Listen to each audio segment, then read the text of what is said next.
읽으면 남습니다. 내비 책방. 네, 안녕하세요. 내비 책방입니다.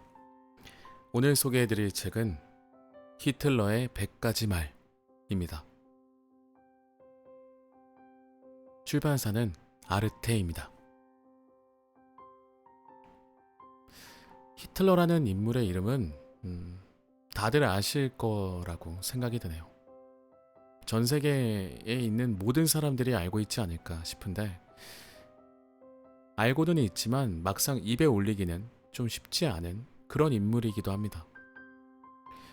그만큼 히틀러가 역사에 남긴 어떤 흔적들은 굉장히 뚜렷하죠. 우리가 그 뚜렷한 흔적을 상처나 아픔으로 기억할 수밖에 없기 때문에 그 히틀러라는 인물을 떠올리는 게 다들 금기시 되어 있지 않나, 그런 생각이 듭니다. 오늘 이 책을 준비한 이유는 히틀러의 100가지 말을 통해서 우리가 뭔가를 배울 수 있다면 그게 무엇일지, 히틀러의 생각을 공감한다는 것이 아니라 이 사람의 말과 행동을 통해서 우리가 저질렀던 지난날의 잘못들을 좀 되돌아보고, 지금도 우리가 분명히 이런 것들이 이루어지고 있는, 이런 어떤 안 좋은 혹은 잘못된 행동들이 이루어지고 있는 것들을 분명히 분별하고 해석하고 판단할 줄 알아야 하지 않을까라는 마음을 담아서 금기로만 여겨지던 히틀러라는 인물의 100가지 말, 이 책을 준비해봤습니다. 첫 표지가 여러분들께서는 지금 표지를 보고 계실지 모르겠는데 강렬합니다. 부제가 있는데요. 한번 읽어드려 보겠습니다. 대중의 이해력은 작지만 망각의 힘은 크다. 대중을 얼마나 무시하고 소홀하고 천대했는지 느껴지네요. 벌써부터. 자, 100가지 말입니다. 100가지 말이기 때문에 목차 역시 거의 100개예요. 이것을 좀 빠르게 읽어보도록 할게요. 목차. 처음으로. 서문. 왜 히틀러를 읽어야 하는가? 챕터 1. 선동. 1. 대중조작. 2. 프로파간다의 마법. 3. 적을 하나로 좁힌다. 4. 선전 대상. 5. 대중은 우둔하다. 6. 연설 시각. 7. 연설 효과. 8. 심리학의 마음가짐. 9. 대중심리. 10. 약자를 구슬리다. 11. 독재자의 맹아. 12. 본능을 자극하다. 13. 독재자를 받아들여라. 14. 지도자의 원리. 15. 레토릭의 함정. 16. 청중에게 주는 암시. 17. 선민의식을 주라. 18. 전권 위임법. 19. 신의 선택을 받은 지도자. 20. 신앙에 매달리는 자. 21. 민심 분석. 22. 생각 없는 국민. 챕터 2. 열광. 23. 민족 공동체. 24. 펜보다 칼. 25. 바이마르 공화국. 26. 뮌헨 봉기. 27. 새로운 국가상. 28. 무의미한 복지. 29. 마르크스주의. 30. 다수결주의 부정. 31. 유대계 신문. 32. 보통선거 멸시. 33. 영토 확장의 야망. 34. 의회는 단순한 수단. 35. 정부에 대한 압력. 36. 언론 통제. 37. 국민 정신의 나치화. 38. 히틀러 유겐트. 39. 자르 지방의 귀속. 40. 생존 공간의 확보. 41. 히틀러는 전체 독일인. 42. 오스트리아 병합. 43. 논리 바꿔치기. 44. 관리는 쓸모가 없다. 45. 올림픽의 정치적 이용. 46. 여성 고용의 촉진. 챕터 3. 투쟁. 47. 유대인. 48. 국민재산 탈환. 49. 불안정한 사회. 50. 빈 시절. 51. 사회적 책임감. 52. 역풍 속의 허세. 53. 꼼꼼한 연설 준비. 54. 다수결에서 찾지 않는다. 55.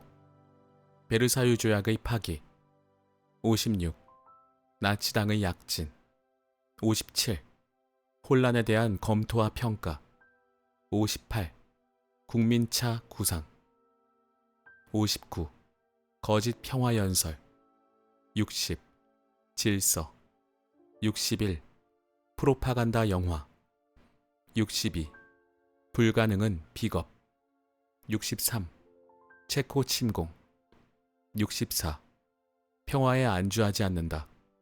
65. 히틀러의 어법. 66. 유머. 67.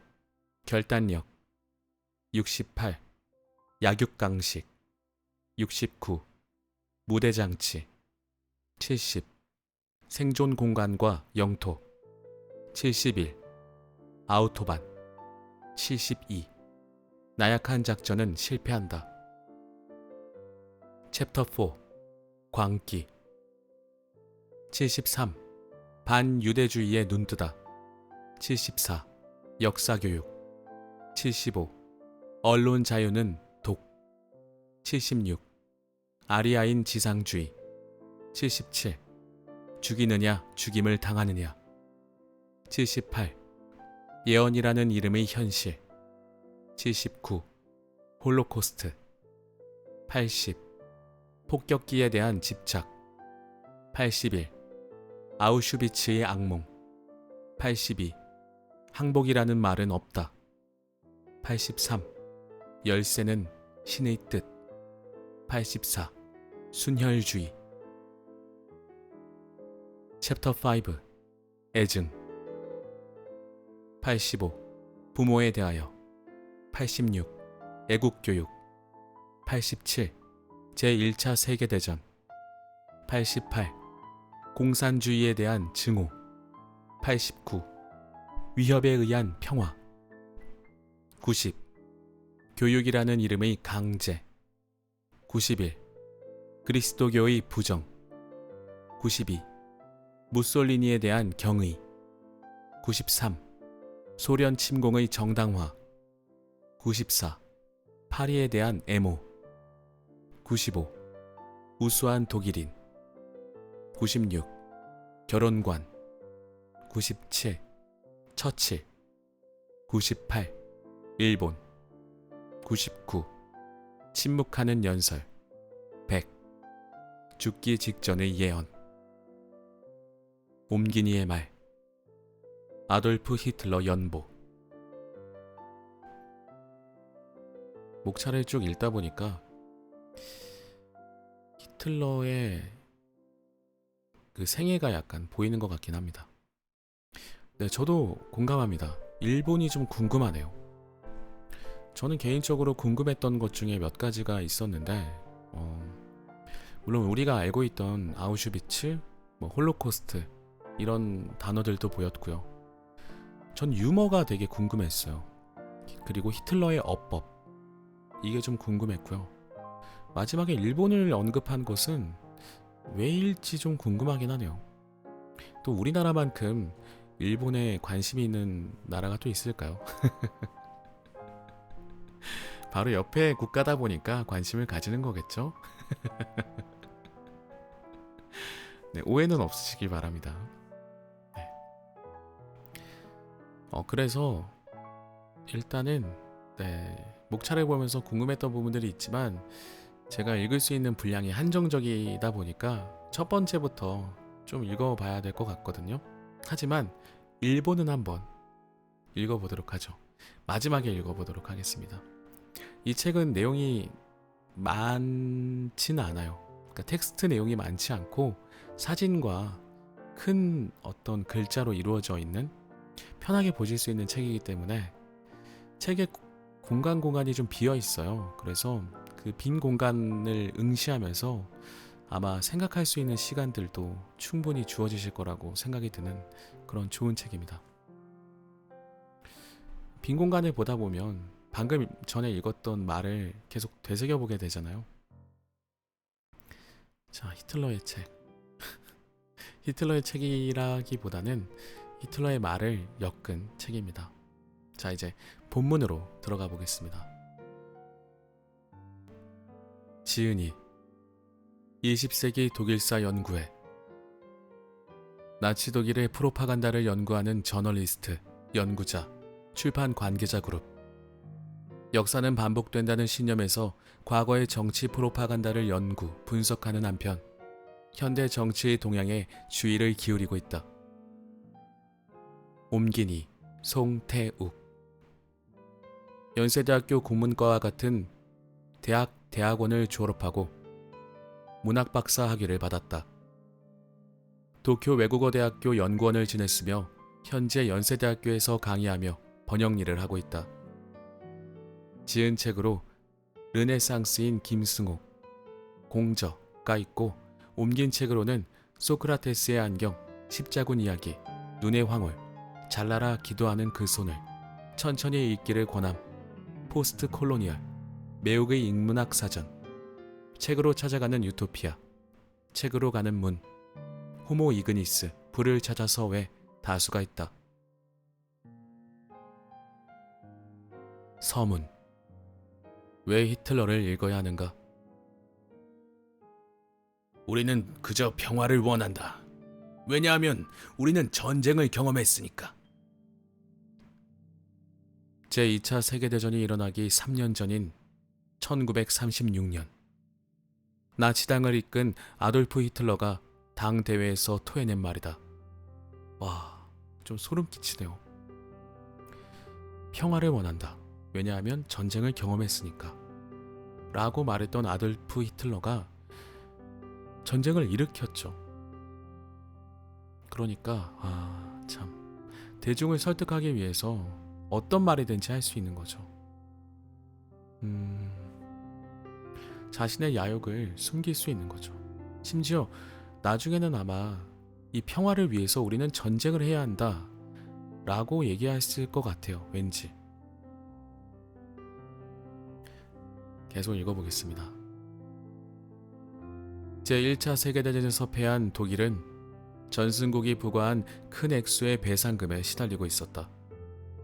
국내에서는 하이퍼 인플레이션이라 불리는 높은 물가에 의해 빈곤이 만연했고 전후에 탄생한 새로운 정부에 대한 독일 국민의 불만도 나날이 높아졌다.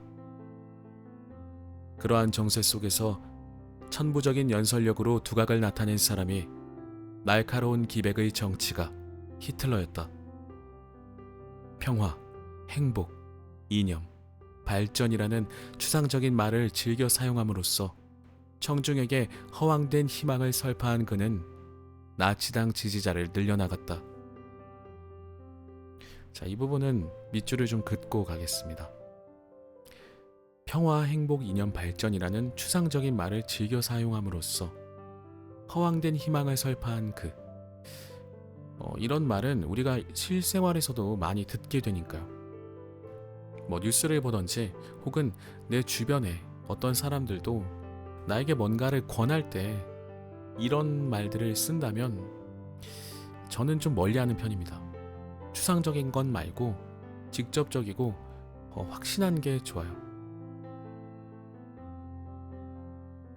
1933년 총리로 취임한 히틀러는 불과 3개월 만에 당원을 85만 명에서 250만 명으로 늘렸고 그 후 경제 정책이 성공하면서 독일 전체를 열광의 소용돌이로 휩쓸었다.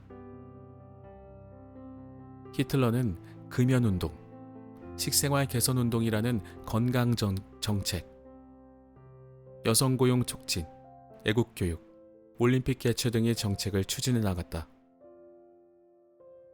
하지만 이런 정책의 진정한 목적은 단순한 표 모으기와 전쟁 준비, 국위 선양, 유대인을 국민의 가상적으로 삼아 핍박하기 위한 프로파간다에 지나지 않았다. 그리고 노골적으로 드러낸 광기는 눈 깜짝할 사이에 유럽 전역을 뒤덮어갔다. 이빨을 드러내지 않고 숨기고 있었군요. 정말 대단한 야심가이지 않나 싶습니다.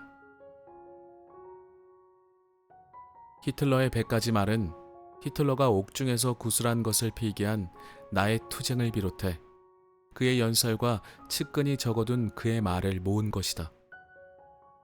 역사상 최악의 독재자 히틀러의 사고와 제3제국의 흥망을 한눈에 볼 수 있도록 편집했다.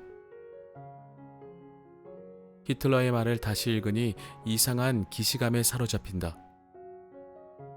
폐색감이 만연한 현대를 살아가고 있는 우리들에게 히틀러적인 프로파간다 수법은 결코 무관한 것이 아닐 것이다. 그의 수법은 오늘날에도 확실히 계승되고 있다. 이 부분에 대해서 굉장히 공감합니다.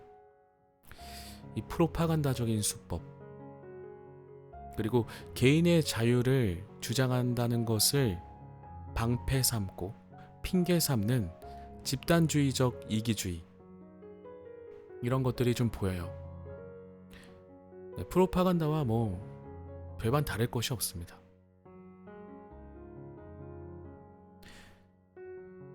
나라를 파멸로 이끌면서 유대인의 대량 학살이라는 부정적인 역사를 인류사에 각인시킨 선동정치가 히틀러. 그의 말을 반면교사로 읽어준다면 다행스러운 일일 것이다. 그렇죠. 제일 중요한 부분입니다. 우리는 이 책을 읽고 감동을 하면 안 돼요. 절대로 안 됩니다. 감탄 정도는 될 것 같아요. 왜냐하면 내가 이렇게 속았구나, 내가 이렇게 당했구나, 내 주변에서 혹은 뉴스를 통해서 어떤 정치가로부터 그런 생각들을 갖고 산다면 괜찮겠지만 이 책을 읽고 감동을 받으면 절대 안 됩니다. 반면교사, 이 부분에 밑줄을 긋고 넘어가도록 하겠습니다. 이 서문을 너무 잘 써두신 것 같아요. 다시 한번 이 책을 내주신 20세기 독일사 연구회 분들께 정말 감사의 말씀을 드리고, 또 옮겨주신 송태웅님께도 감사의 말씀을 드립니다. 이제 본문입니다. 너무 떨립니다. 어떤 내용이 있을지. 챕터 1. 선동.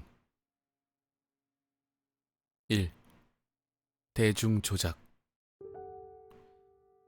가장 단순한 개념을 천번은 되풀이해야 대중은 비로소 그 개념을 기억할 수 있다. 나의 투쟁에서. 히틀러에게 대중은 항상 어리석은 존재였다. 대중은 머리 회전이 느리기 때문에 한 가지 일에 대한 지식을 가지려는 마음을 먹기까지 항상 일정한 시간이 필요하다는 것이다. 또한 그는 대중이 냉정한 숙고보다는 오히려 감정적인 지각으로 자신의 사고와 행동을 결정한다고도 했다. 이 부분은 좀 밑줄을 그어야 되겠습니다. 감정적인 지각으로 자신이 결정을 한다고 판단을 했네요, 히틀러는. 근데 이런 분들이 좀 덜어 계시죠. 네. 그리고 앞서 이 책을 펴낸 이 서문에서 읽었듯이 지금처럼 패배감에 약간 이렇게 좀 젖어있는 이 현 시대를 살고 있는 사람들은 또 이런 지도자를 원한다고 해요. 그래서 제가 이 책을 가지고 온 이유기도 하거든요. 우리가 이런 지도자를 원하는 게 잘못된 선택일 수 있다라는 거죠. 계속 읽어보겠습니다. 요컨대 대중에게는 이치보다 감정에 호소해야 하고 그 방법으로 단순한 슬로건을 되풀이하여 마음에 심어놓아야 한다는 것이 히틀러가 도달한 결론이었다. 정말 심리에 뛰어난 사람이네요. 대중 심리에 뛰어난 사람이라고 봐야겠죠. 이치보다 감정. 자, 첫 번째부터 너무 강렬하네요. 대중 조작. 2번입니다. 프로파간다의 마법. 천국을 지옥으로 생각하게 할 수 있고 반대로 지옥 같은 비참한 생활을 천국이라 생각하게 할 수도 있다. 나의 투쟁에서 히틀러는 프로파간다로 대중을 착각시켜 눈앞의 현실을 전혀 다른 것으로 보이게 하는 것을 마법이라고 불렀다. 그는 정권을 장악하고 나서도 그것을 구사했다. 예컨대 경영자를 종업원의 지도자로, 독재를 더욱 고차원적인 민주주의로, 전쟁 준비를 평화의 확보로 바꿔 말했다. 하지만 이는 자신이 새로 만들어낸 것이 아니라 오스트리아 빈에서 내핍 생활을 하던 시절 대중의 불만을 다른 데로 돌리는 정권의 방식에서 배운 것이라고 한다. 이것도 한숨이 나오네요. 자신의 마음을 숨기는 거죠. 그 다른 말을 대체해버리는 거라고 해야 될까요?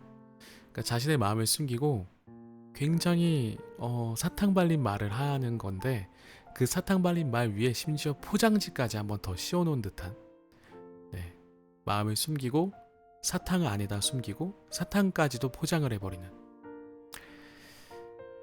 우리는 그 가운데에 정말 그 깊은 곳에 뭐가 있는지를 잘 주시하면서 듣고 판단해야 될 것 같아요. 3. 적을 하나로 좁힌다. 대중의 눈에는 단 하나의 적에 대해서만 투쟁이 이루어지고 있는 것처럼 보여야 한다. 나의 투쟁에서 히틀러에 따르면 위대한 지도자는 민중의 주의를 분산시키지 않고 유일한 표적으로 향하게 하는데 뛰어나다고 한다. 그렇게 함으로써 운동으로 끌어당기는 자숙의 힘이 더욱더 커지고 타격도 커진다.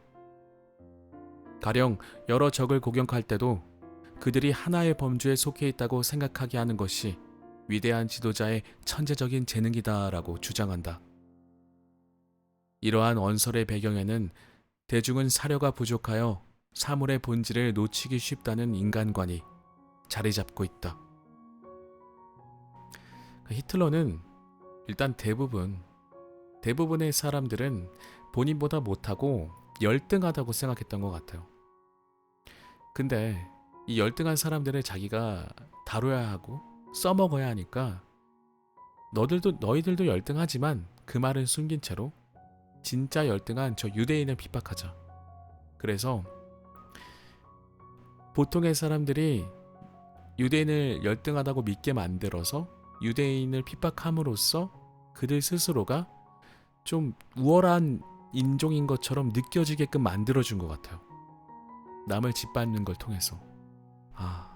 근데 이것에 넘어가는 우리 인간의 내면이 참 무섭네요. 남을 짓밟았을 때 그걸 통해서 내가 행복감을 느끼고 우월감을 느끼고 보람을 느낀다는 게 그게 좀 끔찍하네요. 그것에 선동당한 우리들도 참 슬픈 같은 죄인이 되어버리는 그런 마음이 듭니다. 참 이용당한 우리도 할 말은 없다. 결국에 무섭네. 보면 볼수록 너무 무섭네요, 책이. 아, 큰일 났네. 계속 읽어볼게요. 근데 이 대중의 분노와 관심을 한 군데로 모으는 것, 그리고 그것을 적으로 규정해주는 이 심리 기술은 정말 소름 끼치네요. 정말로. 앞으로 제가 이 책을 분량까지 읽어가면서 얼마나 많은 소름 끼치네요 라는 표현을 쓰게 될지 이미 예상이 됩니다.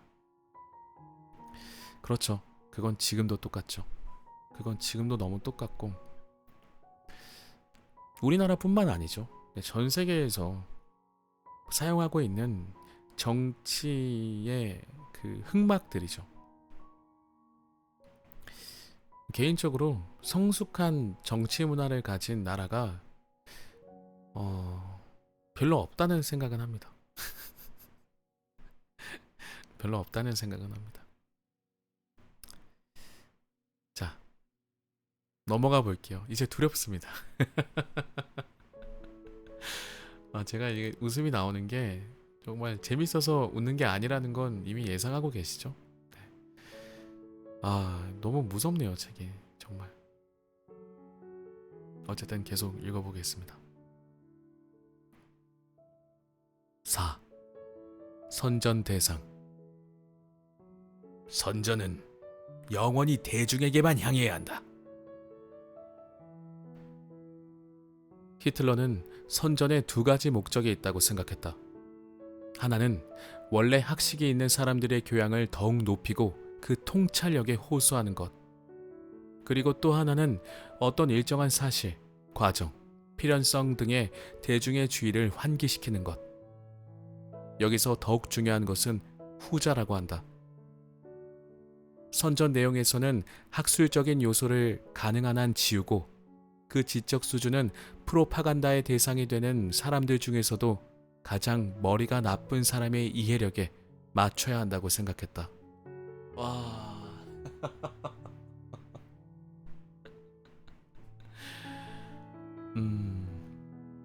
자, 여기서 이거를 제 생각대로 이걸 분석해 보면,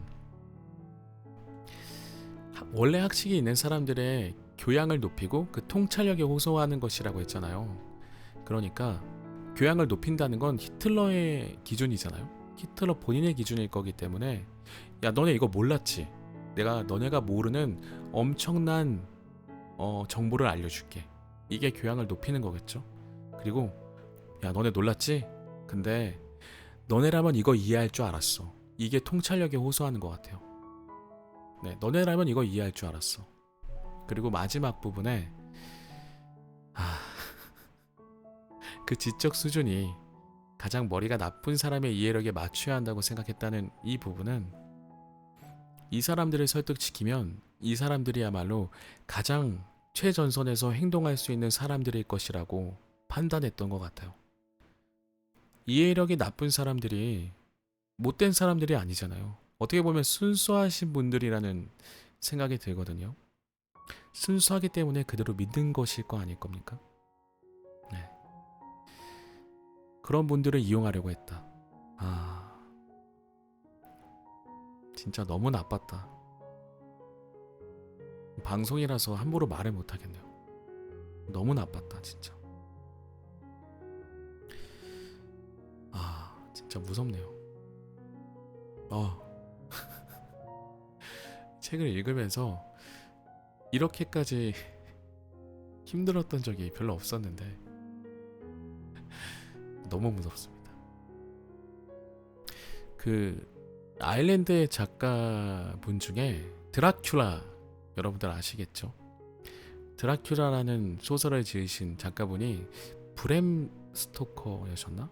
근데 그분이 말씀하신 말 중에 이런 말이 있었어요. 믿음은 사실이 아닌 것을 믿게 만드는 능력이라고. 우리는 그런 것에 많이 선동당하는 것 같아요. 그리고 뭐 성경에도 보면 그런 말이 있죠. 믿음은 바라는 것들의 실상이라고. 그러니까 인간의 마음이 가장 나약해져 있을 때, 가장 약해지고 뭔가 무기력해져 있을 때 우리가 바라는 것들, 그것들을 진짜인 것처럼 속여서 포장을 해서 이런 인물들이 나타나고 네, 이런 어떤 정책들이 실현될 수 있다라는 거죠. 그러니까 우리가 믿음도 함부로 믿으면 안 되겠지만 스스로 나약해지지 않게끔 정신을 바짝 차리고 살아야 되는 게 아닌가 싶습니다. 다음 넘어갈게요. 5. 대중은 우둔하다. 대중의 수용 능력은 굉장히 제한되어 있다. 그 이해력은 작지만 망각의 힘은 크다. 얼마나 진짜 무시했는지. 자국민들도 엄청 무시하지 않았을까요, 속으로? 이런 지도자를 왜 지지해주는 거야, 도대체?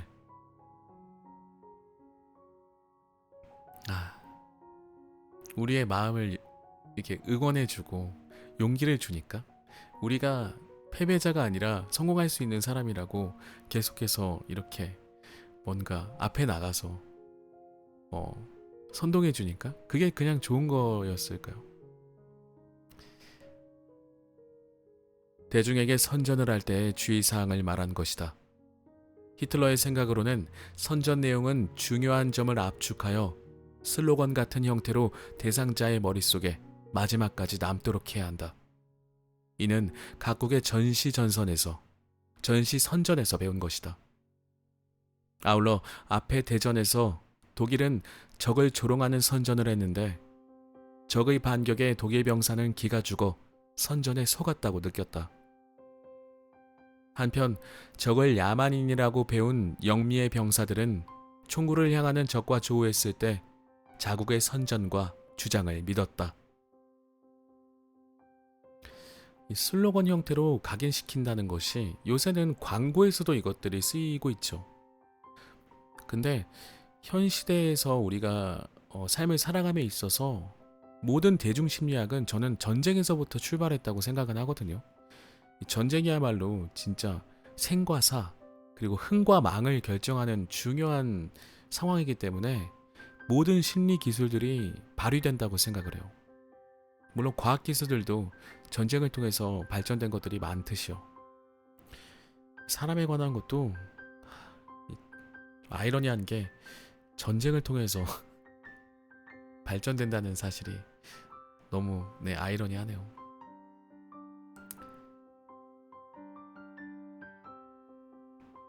맞습니다. 우리는 히틀러를 읽고 알아야 해요.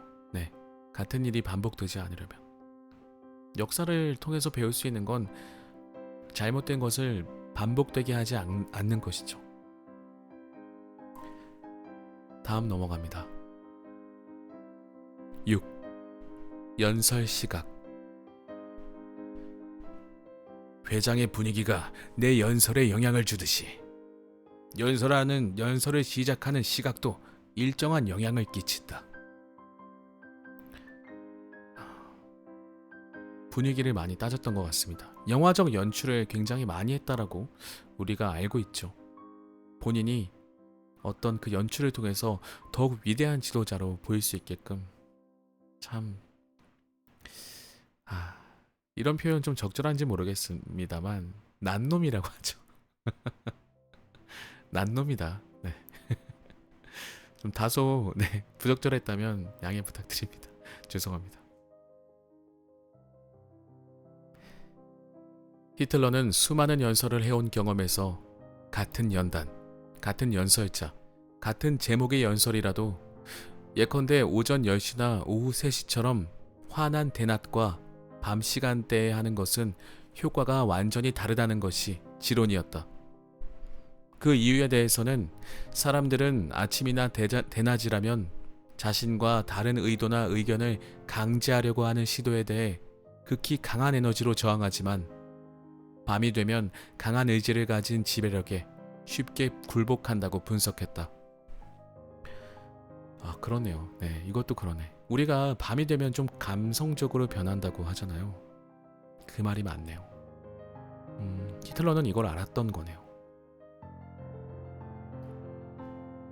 7. 연설 효과. 위대한 운동은 위대한 저술가가 아니라 위대한 연설가 덕분에 확대된다. 결국에는 글이 가진 힘보단 말이 가진 힘이 조금 더 강하다라고 생각하는 것 같습니다. 자신의 구술을 정리한 나의 투쟁, 상권의 머리말에서 한 말이다. 이 무렵부터 대중을 동원하기 위해서는 문자에 의해 메시지를 전하는 것보다 음성으로 호소하는 것이 더욱 효과적이라고 확신했다. 히틀러에 따르면 펜은 항상 그저 혁명의 이론적 근거를 마련하기 위한 것이고 대중의 선동에는 도움이 되지 않는다. 또한 위대한 이론가가 위대한 지도자인 경우는 드물고 선동가가 지도자에 더 적합하다고도 생각했다. 여기서 좀 주목해야 할 것은 우리가 멋있는 목소리를 가지거나 호소력이 높은 연설을 한다고 해서 그 지도자가 옳은 지도자라고 판단하면 안 될 것 같아요. 이 사람이 하는 말의 내용 정도는 생각을 해야 될 것 같습니다. 어떠한 말을 하고 어떠한 생각을 갖고 있는지를 알 수 있으니까. 그런데 저는 그 생각은 해요. 어떤 인물을 평가함에 있어서 가장 쉬운 방법 중에 하나는 그 사람이 걸어온 길을 보면 됩니다. 그 사람이 한 행동이 그 사람의 마음과 생각을 대변한다고 저는 생각합니다. 그래서 우리가 어떤 인물들, 특히나 정치적으로 중요한 요직의 자리에 앉기 전에 청문회라는 것들을 하잖아요. 그것은 그 사람이 지은 죄라는 것을 알기 위해서 하는 걸 수도 있지만 정확하게 말하자면 그 사람의 과거를 보는 거예요. 그 사람의 걸어온 길을 보는 것이죠. 그걸 통해서 그 사람이 어떤 사람인지를 알 수 있으니까요. 자, 우리 멋있는 목소리에 혹은 반듯한 외모에 넘어가시면 안 됩니다. 저 같은 사람은 목소리가 멋있지도 외모가 반듯하지도 않기 때문에 안심하셔도 됩니다. 너무 분위기가 지금 제가 딱딱한 것 같아서 잠시 쓸데없는 말을 좀 했습니다. 이 책을 읽을 때 너무 힘들어요, 지금. 자, 다음으로 넘어가 보겠습니다. 8. 심리학의 마음가짐. 대중에게 이념을 전할 수 있는 선동가는 항상 심리학자여야 한다.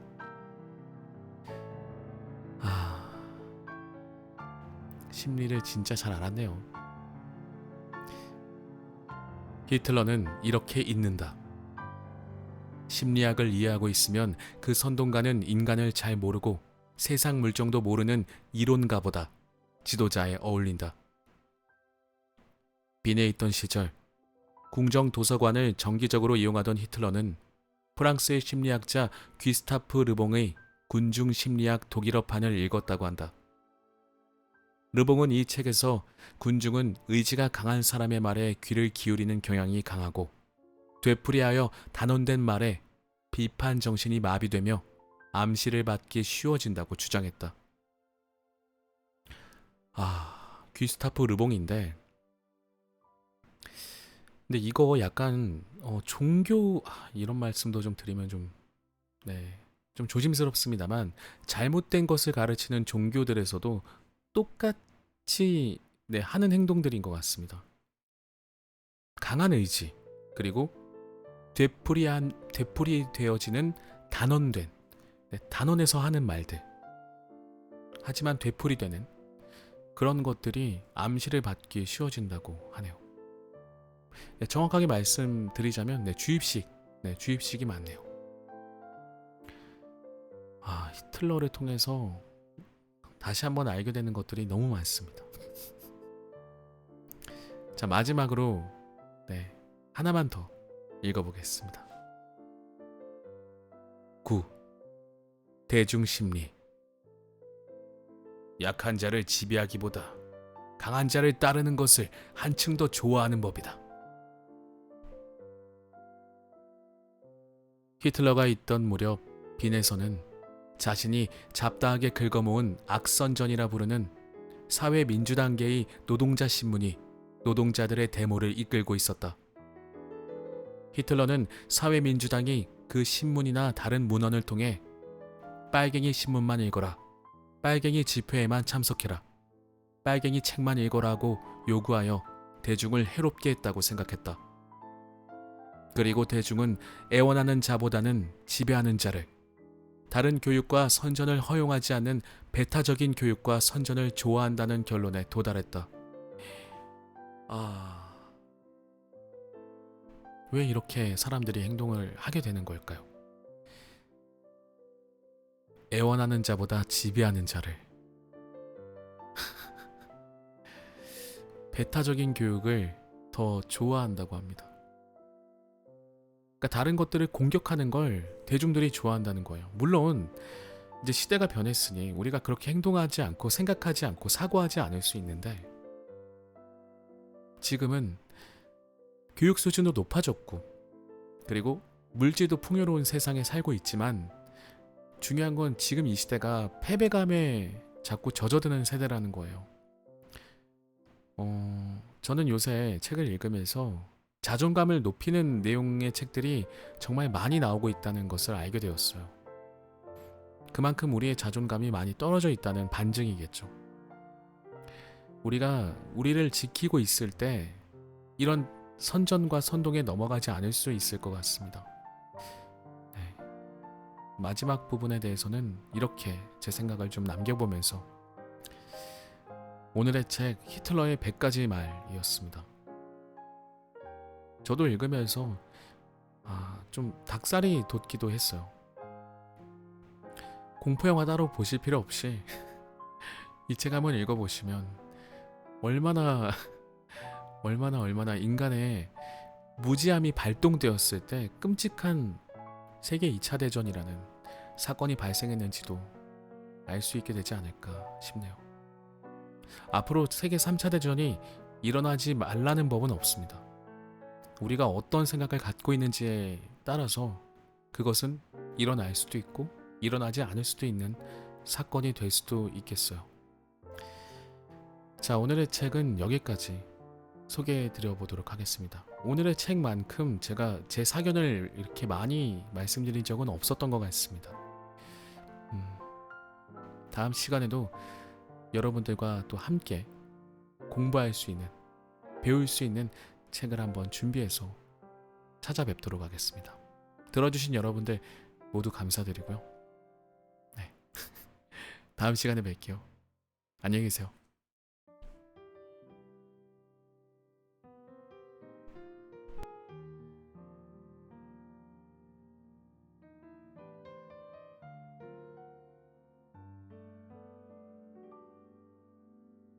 이거는 진짜 미쳤어요. 네. 이런 책을 이제서야 읽게 된 것도 조금 제 자신 스스로가 개탄스럽기도 한데, 이제라도 알게 되어서 제가 어떤 생각을 하면서 살아야 되는지도 어떻게 보면 돌아보게 됐습니다. 이런 인물들이 앞으로 나오지 말라는 법이 없고 지금 이 현재에도 잊지 말라는 법이 없을 것 같아요. 어딘가엔 존재할 것이고 분명히 기회와 어떤 자신의 야망을 보고 있을 겁니다. 다시는 이런 일이 일어나서는 안 되겠죠. 전쟁을 겪어보신 분들은 아마 아실 거겠지만, 저는 전쟁을 경험해보진 않았지만 대한민국은 아직 분단된 국가잖아요. 절대로 일어나서는 안 되겠습니다.